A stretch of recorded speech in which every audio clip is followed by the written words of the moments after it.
We're coming to you from the furthest reaches of a galaxy far, far away. Welcome to the Outer Rim Podcast, a show from a dad and daughter duo that's looking to explore the characters, lore, and stories from our beloved Star Wars. I'm Matt here with Madeline, and today we're reviewing the last two episodes, episodes 7 of 8 of Maul Shadow Lord. Help grow our show by following us on Apple and Spotify, subscribing on YouTube, and finding us on Instagram, TikTok, Facebook, and Twitter. We're glad you've joined us, and as always, may the Force be with you. Madeline, how are you today? Doing pretty good. How are you? Doing great. You know, we finished our school day together, like the last 3 hours of the day. It's just so cute. So, you know, it's always a nice way to end the school day. All right, Madeline, we just watched yesterday Maul episode 7 and Maul episode 8. So before we get into the plot and the characters and the theme and all the stuff, tell me, what are your overall feelings specifically on episodes 7 and 8? How are you feeling about after watching those? I really liked these recent 2 episodes more than like the past 6. I don't know. I told everybody last week it takes you a while to warm up. I told you this is the kind of fan you are, and then a couple weeks from now, you're gonna have a Darth Maul back tattoo. Is what's gonna happen. No, actually, no. So you like these better? Okay, what was it? I did. I don't know. It was just like the way it was put together and the way everything's just like all coming together. It finally did it for me. Finally did it. So I do think that these are those classic like setup episodes, sort of. But even though they're setup episodes and it's clearly driving towards the end of this show, these had tons of action in them. So I just think they're doing such a good job of balancing like the quiet moments where you've got the characters and they're talking, and then there's the up moments with the action. And even though we haven't reached like the big conclusion that I know that we're driving at, I just feel like they're doing such a good job of weaving us back and forth and like really pulling us along as the audience. You think so? Yeah, they really are. I mean, it's just the way all the action and like all the soft moments just like come together. It's very good. Dave Filoni loves it when a plan comes together, doesn't he? We love Dave. I want to ask you, before we get into the plot breakdown, I do want to ask you, how do you feel about like release schedules like this? So obviously in our first episode, we were just a bit late to the game, had to pull some things together. So we reviewed the first 6. But how do you like these that they come out 2 a week? Do you think they should just do it in a single batch a week? Or is it okay with you if you've got the 2 together? I think it's good that we have the 2 together, especially with how short the episodes are, because with other shows that have like longer episodes that are like 30-40 minutes, I do think it's okay to have just 1 episode, but with these, because they're like 20-ish minutes each, I think it's good that we have 2 coming out at the same time. Yeah, I agree for a show like this. The way that they would release the Andor, now you were also late to the Andor bandwagon, but now I know that you know that it's good. They would release them in like 3 episode chunks. So I would just like, honestly, just personally, I would get stressed out. I'm like, oh my gosh, I have to stop the whole world for 3 hours so I can watch Andor. But I got it. Like, they were arcs and they made sense together. So I agree with you. These little 23-minute, like, animated episodes are okay to me to release 2 at a time. But I also think, like, if you don't have that much time to do it and you can just bang out 1, I think you're okay. It's not like you're going to be confused, you know? So I'm... Yeah. Usually I like the 1 episode a week kind of release schedule, but I am okay with it for this, and I think it does fit pretty well. Okay, Madeline, we've made it to where I'm going to try to summarize the plot of episodes 7 and 8. Now, the last time I did this, I had to try to summarize the plot for the first 6 episodes. Okay, so the last week you graded me. Let's just keep that vibe going, and why don't you grade me after I give this plot breakdown? Here goes. The whole planet has to go to bed early as the Empire arrives. Devon and Maul clash, which leads to Riley being taken by the Empire. The 11th brother and Green Gas Maruk, which Ahsoka kills both of those bros later on in the canon, close in on Maul. His hip and his knee start short-circuiting. I really felt that, honestly. And he ends the fight by crashing rocks down on everyone. Riley is questioned by the Crow while Maul has a PTSD sesh through every bad thing that's ever happened to him, his family, and his brother. Two Boots gets a dress code violation and breaks Riley out as his alter ego, No Boots. A Grand Theft Auto style chase through Janix breaks out, and Maul struggles back to the bad guy homeboys, seething with anger at Palpy. Madeline, that was my plot breakdown. Give me a letter grade on that, okay? Grade me hard. I'm not scared. That deserves an A. Honestly, I think they should hire you to write the descriptions of the episodes, because it's usually just like there's a big scary fight that happens, and that's the only thing that's on there. We need some more. So we need Green Gas Maruk, we need PTSD Sesh, we need the little flourishes. Yeah. Okay, from a plot perspective, and we'll dive into this, a little bit later on in the episode, but just here right at the beginning, is there like a big plot point that stood out to you the most from these two episodes? Definitely the moment where Maul had his little PTSD sesh. That was just... He's just like... I don't really know where he was, but he was just in this big tunnel, and there's all this, like, sand, I think, like, coming at him, and he's just having, like, all these visions of everything, and we actually get some backstory on him. We do get additional backstory we did not know. I love that when they do that. We didn't know that him and Savage were, like, actually brothers. And now we know. Well, I have a follow-up question for you on this, because I love this plot point, but I do have a follow-up question. Where did these sector names come from? You know how they're always saying this, like, well, they're in Sector 7 headed towards Sector 9. Who names these? What map are they looking at? How do they always know? Do you have any ideas in the... Who is the sector guy in Star Wars? Every planet has them. I think whenever they, like, map out the cities, they're just like, this is Sector 1, this is Sector 2, so they can, like, map out the city as they're building it, and they just, do they decided teach these to keep kids those. In, like, Janix Elementary School? Like, the second graders are like, I am from Section 2B. Like, how does this... I don't understand. Every single episode has this stuff. It's hilarious to me. I think it just adds to the Star Wars-y. It's just like, yeah, they just describe their cities and sectors. Obviously, okay. Why wouldn't they? What is the like Earth equivalent of this? We have streets and boulevards. Like, I don't even know what neighborhoods kind of.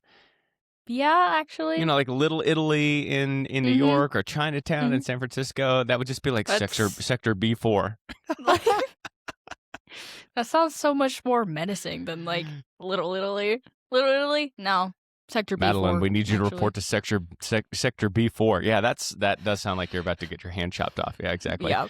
I also I really keyed in on the Maul PTSD sesh. That's probably wrong of us to call. Well, it's not you, it's me that's calling it that. It's probably wrong of us to call it that. Shouts to anybody out there who's dealing with PTSD. I obviously don't mean to make light of this situation, but he really does like get into a fog. There's like literally a fog in Sector B2 or wherever he's at, and there's like a mental fog that he is in. And like, to me, the thing that stood out more than everything else, and I don't know if you caught this, they did a little Gollum moment.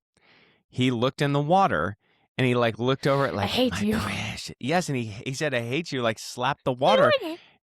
Do you remember that from the Lord of the Rings movie? Gollum looking into the thing? I feel like a little bit, yeah. They like aped that. I really think that is the case. So I want to return to that and talk to that later. But I really thought this was like an outstanding. They are showing us like the forces battling back and forth inside of Maul. And I don't know if you felt this way either. I kind of think the show was setting us up to like sympathize with him again. Yeah. And honestly, it worked, because whenever I was watching that scene, I was like, oh, he just needs a hug. That's literally what I was thinking in that moment. It's like, he just needs a hug, guys.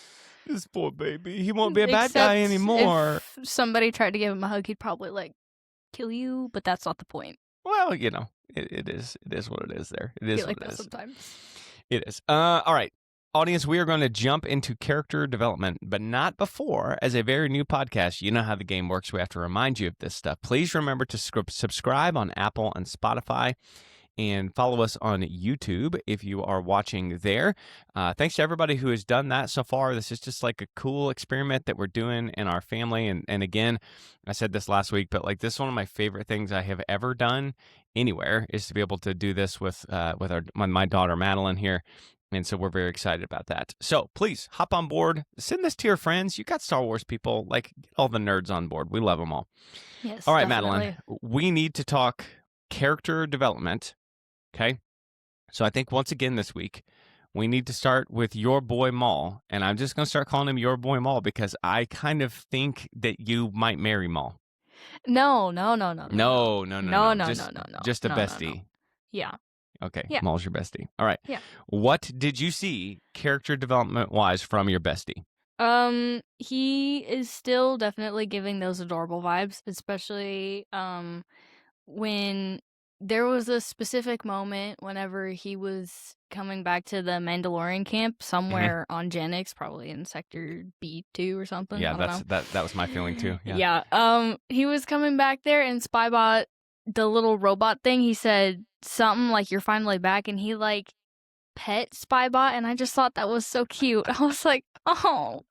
Okay, I just want to say this real quick about Spybot. Spybot is evil Chopper. Yeah, Chopper He is is- already evil. Chopper is kind of evil. The amount of video Um, compilations I have seen of Chopper, like Chopper committing war crimes, is insane. So I think it's like Chopper, but like more evil. Okay, here's how I think of it. I think that Chopper is like chaotic good. Okay, Yeah. there's some chaos to him, and I think that Spybot is just chaotic evil. Yeah, but it's the same kind of thing. Like they've done the voiceover thing where, Yeah. so you like that tenderness out of Maul. I do, because there's there's like the big, scary, evil, cold side, and then there's like the empathetic and tender side to him. It's like, oh my gosh. Oh. Well, I just really felt like, again, to your point just a couple of minutes ago, I think we learned a lot about Maul. And I'll be honest with you, I don't know if coming to the show, I thought, oh, we'll learn a lot about Maul's backstory because we have a lot of it. You know what I mean? Like sliced in half by Obi-Wan, fell down the shaft with the spider legs. Like, and we have him in the Clone Wars. We have him in Solo, a Star Wars story, the movie. So, like, we have bits and pieces of him in places, but I just didn't know they were gonna like really show us like the depths of who Maul was. And it made me realize like how much of this revenge thing that Maul has been on is born out of being abused. You know, Palpatine really abused him, and he saw the training, and it like wasn't good enough. So Palpy just force lightning him, and of course Maul has turned into this like twisted husk of a person because he's been like a beat dog. You know what I mean? Like he's kind of growls in the corner because people have just constantly come by and kicked him in the ribs like he's a dog. And so I'll be honest with you, see if you think this comparison is right. I think there is part of Maul's story that kind of reminds me of Anakin a little bit. Mm-hmm. Yeah. In that Maul still loves people and Maul still wants to protect people. And that just gives me like Anakin with the sand people vibes a little bit. He just doesn't know how to deal with that anger that everybody feels. And so I think Anakin equals Maul. Maybe a little. Maybe that's why Palpatine ditched Maul for Anakin a little bit. You don't think it was the midichlorian count? No, I think it was just like he's so much more susceptible to the like manipulation stuff because of Padme. Oh, I think it might be midichlorian Jesus. I also kind of believe the lore that Palpatine created Anakin out of midichlorians and he doesn't have a dad. Oh, definitely. Definitely. Well, because so- his mom Yo, was go like, ahead, I'm there sorry. was no father. And it does. Even Madeline can tell you it does take two to tango. You know, that's typically how things happen in this world and in the Star Wars verse as well. So Madeline, before we move on from Maul, if you're buying the like Maul Anakin comparison is kind of accurate, here I guess is the question we need to ask ourselves. Like, is there good in Maul? I think there is, yeah. There's a certain level of good in all bad guys. Like even Maul, there's still like a little bit of good left in him. And I think we're finally getting to see that in this, and it's just like giving us like a lot more depth to his character. So it's not just like this revenge driven like Sith Lord. We like get a little bit more to him. Yeah, I really think that Gollum moment that he has where he says that he hates himself, that is just such an interesting window into who he is, because that's clearly a lot of the reason why he does the things that he does is because he hates himself. And I don't know if he hates himself for like being used by Palpatine or he hates himself for the things that he has done. That's a little unclear. You know, they kind of leave that to the viewer's imagination, which I think is good TV. But it's just so interesting that like that motivation, there's so much in Maul that's trying to get back at people for doing things to him, his family, his homeworld, all of that stuff. And like we've been saying all the way through about the show, there is something about that kind of makes you root for Maul, even though you're not supposed to. Yeah. Mm-hmm. But I think And that's the best bad guys, right? oh yeah, Yeah. definitely. And the little Gollum moment he had where he like splashed the water and said, "I hate you." I think the cave-in moment was added on a little more to that because I think the Inquisitor said, "The Empire wants you dead," and he said likewise, and then collapsed the cave on his head. Oh, so it was like a not to bring the Bible in again, but there's so much of Star Wars that pulls from the Bible. It's like a Samson pulling the whole Yeah, building down on that's his head. exactly what I thought of too. I think that was just going off the part where he pretty much just like didn't want to be alive anymore. So So he was ready to take out Green Gas, Maruk, and the Crow, however he had to. Now we know he wants Palpatine dead though. Oh yeah. So there's definitely that part of it, like still motivating him. Yeah. Okay. Well, I just think that they have done an endlessly fascinating job with Maul, keeping him interesting, making you kind of root for the bad guys. It's such a great job. Let's move to Devon. What is it in this 2-episode run from Devon that you saw as far as character development? I noticed she kind of like made herself responsible for Riley and his safety, even though Daki did just kind of say, "Yeah, go protect him." I feel like she's putting more pressure on herself to keep him safe because whenever he got captured, she was like, she just looked really sorry that she let Lawson's son get taken. And I'm not gonna lie, I kind of ship Riley and Devon just a little bit. Oh, do you? Okay. Yeah. Okay. Why is that? I don't know. It's just the way they are together. I like the first time that they were alone together. I was watching. I was like, ooh, ooh, ooh. I kind of see it actually. So. Do you think Riley can handle the fact that she's a Jedi? Um. Because, like, what if you're He might dating a be boy able and all of a to. sudden he just pulls out a lightsaber? Like, you're just going to Well, pass out. You know, like, that's too much. I mean, he's already seen her in action. He already knows. That's true. He's sticking around. He's ready to see it through. Yeah. I do think that Devon is kind of like, she's kind of like ruled by her passions. And so when you're right to point out, she does feel responsible for Riley's safety. And not just that, she takes it really hard. Right, she's the one like with Lawson. She's like determined. I'm gonna come help, and Daki's a little less sure about that. Right, he's kind of got that old Jedi mentality again, and he's like, no, we should pull back. And she's like, no, right? She's pushing her master to act and to do, and it does make me wonder, like that character trait that she has, like ruled by her passions. I think we can remember a little green guy saying that passion is the path to the dark side. So if you can't control these things, right? I think once again, the show, by the way, I just think this show's like a masterclass, but I think this show's doing a good job of developing Devon's character traits where she's with Maul, you're like, oh shoot, is she really going to go over to him? Because I think the way everybody watches TV is like Devon's the good guy, Maul's the bad guy. We kind of know what's coming, but you really feel uncertain because Devon's kind of angry. Devon gets mad. Devon follows those passions, and passions to the dark side they are. Yeah, she's kind of like the gray area for the Jedi because they're supposed to love people, not romantically, but they're supposed to like have empathy for people and love people and care about people. But at the same time, they're not supposed to like play too much into that. So she's kind of like the area in the middle, like, is she really a Jedi? Is she not? Which, granted, she hasn't really had enough time to like really she get hasn't had the into. temple. Yeah, She hasn't had the she hasn't order. really had Yeah. enough time to get into the Jedi way. But yeah, she's just kind of like the gray area. Also, honorable mention, that moment where she took down those people and just kind of like stole their ride, and then like the music that was following them, I was jamming out to that. I couldn't tell Devon, if the you saw action or hero. not, but I was sitting back where I was whenever we were watching it. I was like, okay, this Okay. is kind of a vibe actually. Okay, Devon, get your thing, girl. Well, so I want to follow up on that.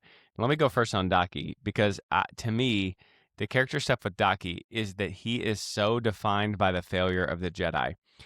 And so it's like when that's your defining moment in your life was defeat, you kind of retreat from that. You pull back from that. And we even saw that from Master Yoda. You know, he got beat in that fight with Palpatine and just took off to the backwoods of Just like, Dagobah, okay, see ya. never to be seen again, even though he was like healthy, he was fine. He was just like, I've been defeated. So I feel those vibes from Daki. And here's the thing, when they're like, Riley has been taken, Daki's like, no, we need to retreat off world. We need to get out of this picture, and maybe the picture will be better without us in it. And of course, that's the opposite of what Devon wants to do. Devon wants to go get involved. And so I just wonder, like, is that fear from Daki? Like trying to withdraw, trying to pull back? And again, fear being the power to the dark side. I just think that's an interesting way to like see these defeated Jedi. I think that's more of, well, it could possibly be fear, but I think it's also a little bit of Daki's trying to do everything he can to keep people safe, and he thinks that him not being there is going to keep them safe. Like him saying, yeah, come on, we're getting out of here, isn't like He's not scared of the fight, you're saying. Yeah, he's not like scared of the Inquisitors. He just doesn't want to put the people on Janix in harm's way because they're there.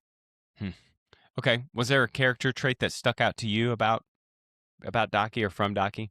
I mean, pretty much just the same thing I said last time. He's still just like very rooted in the Jedi way, and just there's not much development going on with him. He's just like same old guy. Well, last week you were a little uncertain about Captain Lawson. So he's had some more screen time. He's made some more decisions. What are you picking up from the old captain there? I am starting to like him more now that Okay. he has like a little more. Again, you're slow to warm up. This is just you. yeah. I don't know.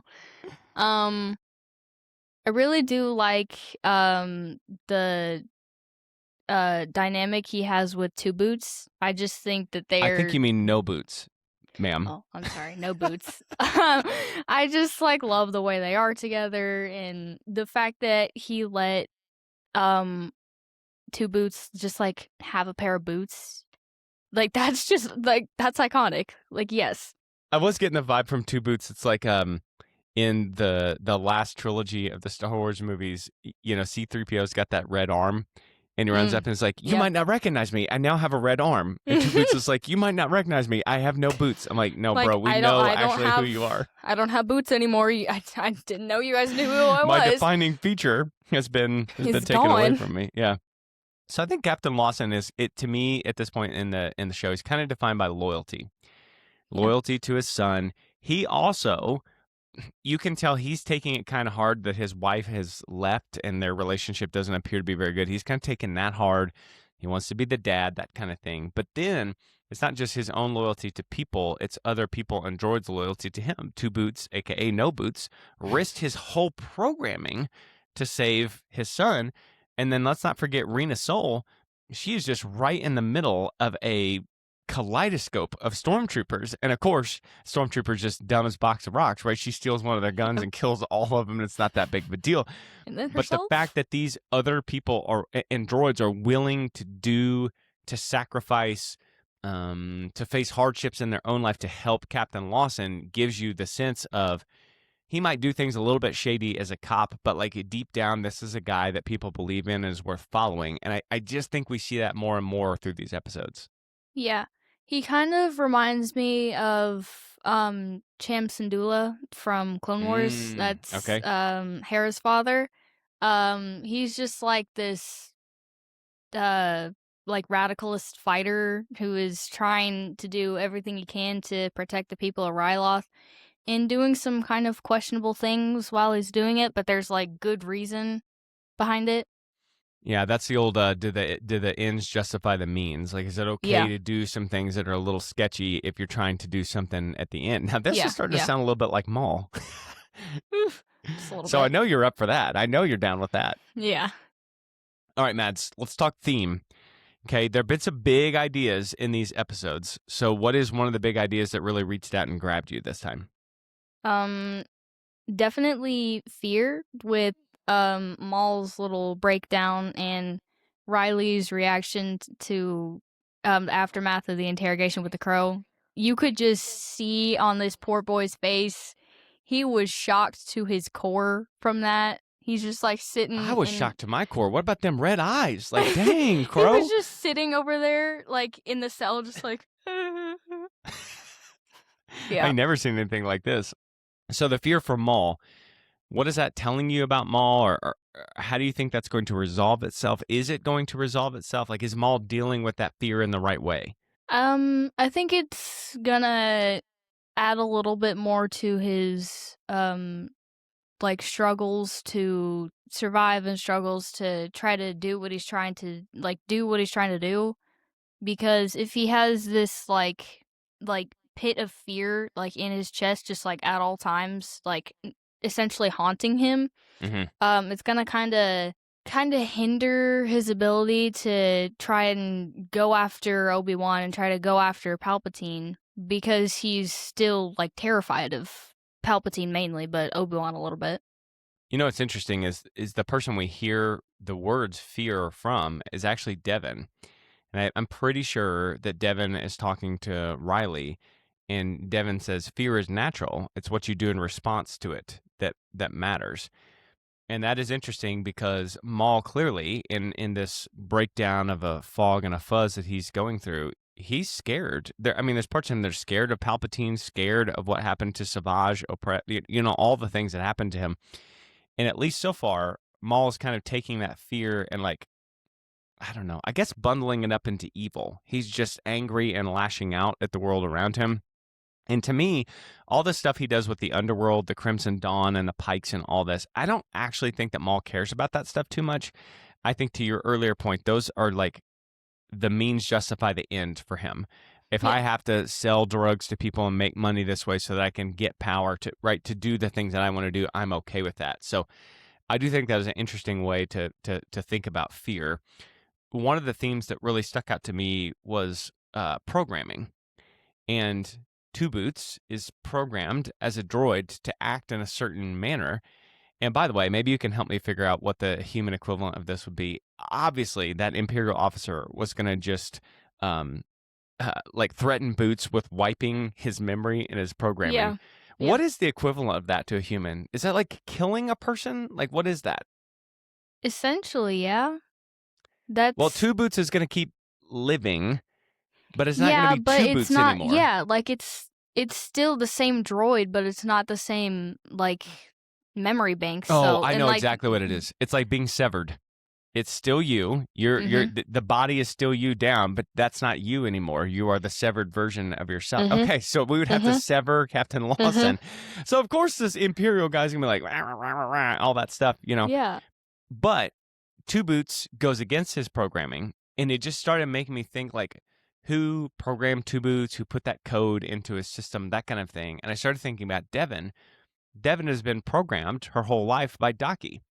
And we do like Daki, and I think Daki believes in the right things. But Maul's obviously trying to mess with that programming. Like if we can keep on this computer nerd language, he's like trying to slip a virus into Devon's coding. Yeah. And I Yeah. don't know at this point, like every TV show I've ever watched leads me to believe that Devon is going to choose the good path. And so I think that she will. But it is one of those things, like when you watch these episodes, you don't truly know who's going to end up influencing Devon's programming more. And so I just was thinking about that with Two Boots and Devon. What do you think about that? I think that's a really good point. Because like just the fact that Two Boots was essentially like about to like risk his life, like him and all that he is as I almost said person as a droid. Um like he Hashtag was just droids have ready rights too. to Come on. yeah, of course. He was just ready to sacrifice all of that to keep Riley safe. Yeah. And yeah. Justice for two boots. Mads, give us another theme. Another one that I have is struggle to survive. Mainly because of Maul and the Mandalorians just barely making it out every single time they come into contact with the Empire, and they're just like hunkering down in this sketchy little alley, and just all the Mandalorians are like, get a load of this guy. Like, what are we doing here? And also with Devon and Daki and Lawson and Riley, they're just like constantly on the run now that the Jedi have been found. Like, they're just constantly on the run, constantly fighting, trying to stay alive. And the Lawsons are never going back to their old life. That planet, his job, their home, that is all gone because the Empire is not just going to let that go. Mm-hmm. Right? The other one that I wrote down was like abuse versus fear. And I really feel like we've talked about this quite a bit this episode already. But I just thought it was so startling that we saw some of the training that Maul went through and some of why he's so angry at Palpatine. And then Palpatine, like, okay, to just square the circle here between the Maul and Anakin comparisons, Palpy feels after Anakin, feels from planets away that Anakin has been injured, goes to him, picks him up when Anakin's on fire and telling Obi-Wan he hates him right? And you can't tell me that Palpatine wouldn't be able to sense Maul in that same way as his apprentice. And yet what happened? He just left Maul down that dang nuclear shaft or whatever that was, and Maul had to fend for himself. So once again, it's not just the abuse from like the Force lightning, it's the abuse of like Palpatine didn't care about Maul. It was just a piece, and neglect is the perfect way to put it. And so again, this show is asking you to root for Maul. Like, if it's Maul versus Palpatine, we're rooting for Maul. If it's Maul versus the Inquisitors, we're rooting for Maul. And it just constantly is putting you in the space to where this is a bad guy. You know he's doing wrong. How do you know that? He has a red lightsaber. In fact, he has a double-bladed red lightsaber, right? We know he's bad, but the show asks us to root for him. And I just think that is what makes Maul so interesting at the root of it. Mm-hmm.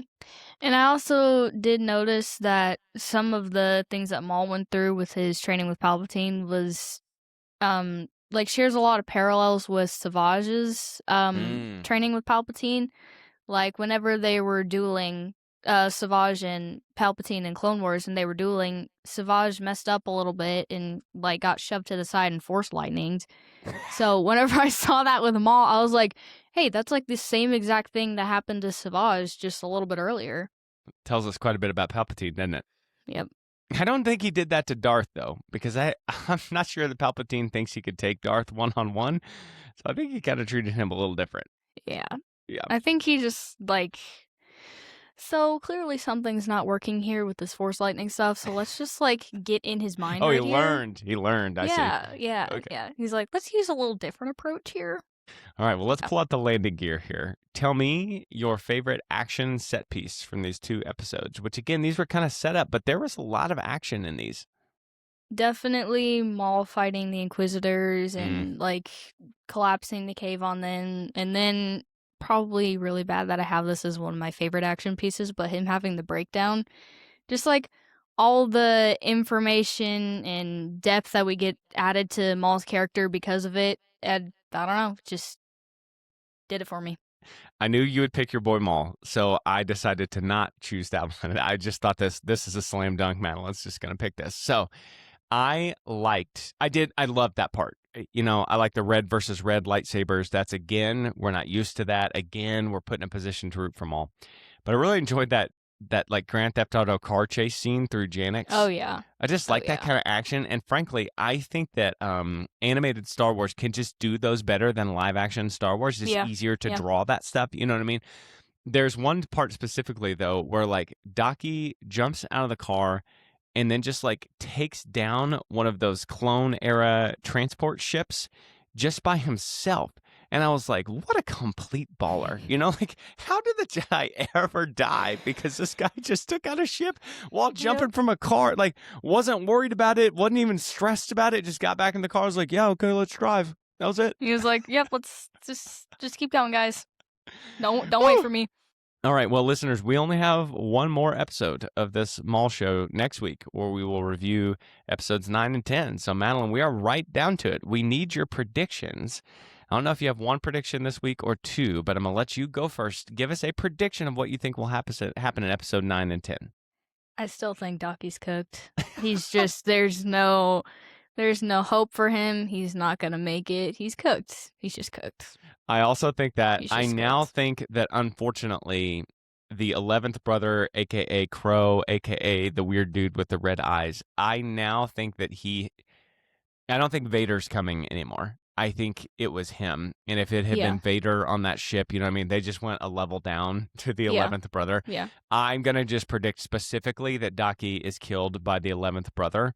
Yeah. And then that causes some kind of, issue. So I'm going to go and take that stand for the last two. Okay. Do you have one last prediction to leave our listeners do. with? I think Maul, it might have to leave behind / sacrifice the Mandalorians and Vario so he can get out of there. Oh, I think he's ready to sacrifice Vario. He's 100% ready to sacrifice Vario, but like mainly the Mandalorians, especially because that one lady is so loyal to him, and all the other those like 3 bros were just like, yeah, I'm getting out of here, and just like escaped out of nowhere. Like they just took the ship and left. And then got smoked. They did get smoked. I was kind of hoping that Vario would get stuck on that ship, but unfortunately his plot armor. So Maul's going to have to sacrifice his pawns to leave the world behind. Okay. Mm-hmm. Mine is also Maul-centric because, Maul Shadow Obviously. Lord, that's what the show is about. Yeah. Obviously. I think that Maul and Devon are going to have one more of those philosophical conversations. Maybe not over tea this time. Maybe it'll be different in an action set That was piece. such an iconic moment. It was. I think Maul is going to make a lot of sense to Devon, and then I think he's going to overplay his hand. This anger is going to get in the way, and that is going to be the wake-up moment for Devon to be like, oh, no, I can't follow this path, right? That Maul is going to push too hard, and Maul is going to push her away from him. Now, I do think Daki is going to die. Obviously, Maul's going to retreat. I guess that makes us think that, where does Devon end up? Do you think Devon ends up with traveling with the Lawsons somehow? I could definitely see that. I kind of hope she does, so then Devon and Riley can get together. Does Devon die? Oh, I hope not. I think she has too much. So. I think she has too much plot armor for that. Okay. I don't think so. Because she's almost been killed like 3 separate times by the Inquisitors, and she hasn't, so... Yes. We don't have Devon for any other show. I mean, she was obviously created for this show. Yeah. So we don't know what's going to happen to her, but I do also agree that Daki is completely and totally cooked. Can we talk for 30 seconds about how Order 66 was not nearly as effective as Palpatine thought it was, right? They were like, yes, we killed all the Jedi in the galaxy. Mm-hmm. And like every new show, there's some Jedi that slipped through their There's just like, so there's like 50 extra Jedi out here. Every single one of them is just like, I'm literally the last Jedi in the universe. Like, this is insane. But if they would just get together on one planet, they could restart the Jedi Order, no problem. There's thousands of them, it seems like to me. Literally. Not actually, but yeah. I also think that it's just so funny how specifically some of the clones reacted to Order 66, because some of them were just like, well, okay, pow pow. And meanwhile, Rex is like really fighting it so he doesn't have to kill Ahsoka. Like, and Cody's just like, oh, all right, see ya. The control chip, it got them all. Yeah. Got them all. All right. Anything else you want to say about episodes 7 and 8 before we tell our listeners goodbye? All minds are clear. You're good? Yep. Okay. That brings this transmission to an end, listeners. Thanks for hanging out with us in the far reaches of the galaxy. If you enjoyed our take on the Shadow Lord, be sure to subscribe and join in for our next jump through hyperspace. Until next time, keep your eyes on the horizon and get force feed. Maul is cute.